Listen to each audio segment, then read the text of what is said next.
Welcome back to Tea Time. We're talking about stress.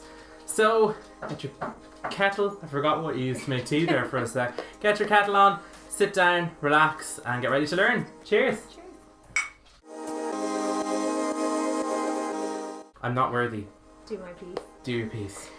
Hi, it's Claire from the 3 T's, mental health coordinator and psychotherapist. So this is Chloe. She can't help being adorable and relieving stress. Yeah. Anyway. There's a lot of research that goes to say that having a pet and walking a pet, cuddling a pet, just being around an animal can be really good for your stress levels. So that's why we've brought Chloe here today. Really bad for my attention span. Like it's I'm not paying attention here at all because I'm so distracted. But this is actually really important. So stop looking at the dog and pay attention. What are we talking about? A lot of us feel stress, Claire. Yes. I find that it's like my petrol sometimes, like that it really keeps me going. There are points it becomes a little too much. Yeah. Does that change for every person? What is that?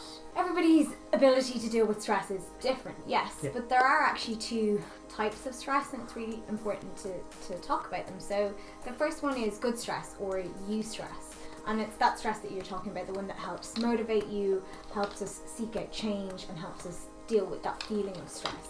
It's also the stress that occurs when we're going to the airport and we're worried about forgetting our passport and our ticket. Did we pack enough bikinis? Have we brought our toothbrush? Chloe's felt that. All Chloe the time. needs like 8 bikini tops and 1 bottom, so she finds it really hard to shop for them. That's one type of stress, but of course you realise once you get to the airport, of course you've got your ticket and your passport, and you can just buy a toothbrush when you get to the other side.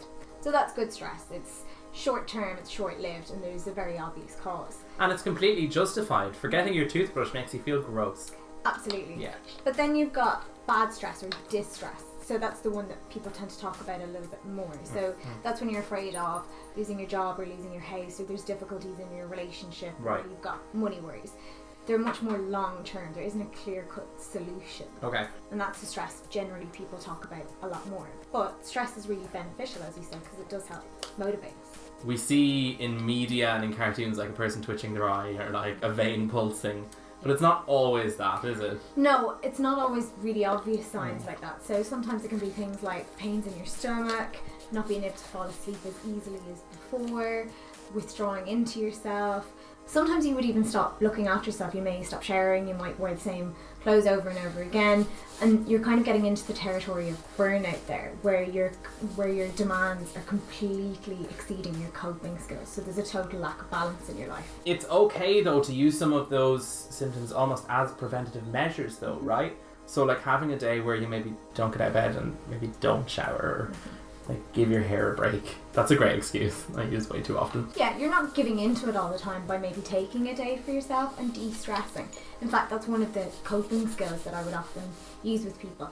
Take a day, have some fun, either stay in the house and chill out, maybe with the dog, or maybe bring the dog for a walk, go out and see your friends, but fun really helps break down the feeling. 3 T's have a great self-help library for stress, for a pile of other mental health related topics, right? Yeah, so we do depression and low mood, there's one about stress, there's one about anxiety, self-harm, anger, there's loads there. And not only can you download the guides, but there's also videos to go alongside them. What about changing the situation though? How does that work? So it's important not to avoid stress, because we can't avoid stress, it's part of everybody's life. Right. But things that you can do to help change the situation would be things like maybe avoiding people that stress you out. Rather than the situation, start saying no to people. Start saying, I don't feel comfortable doing that, or that causes me a lot of stress, or even just ask for help with things that do stress you out, so you're not taking it all on yourself. That's one way of changing the situation. You can also try and gain control over your environment, so try and pick and choose the things that you like doing, you know, or things that you're good at, rather than picking up all the slack. A very extreme reaction to stress would be suicide. Yeah, it could be. Like all mental health issues, suicide could be a possibility. It could be one way that somebody chooses to deal with it.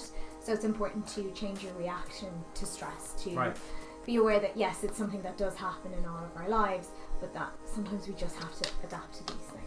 Okay. But suicide isn't always there when somebody is stressed out. But if you're ever concerned of course, remember, know the signs, know the words, and know your supports.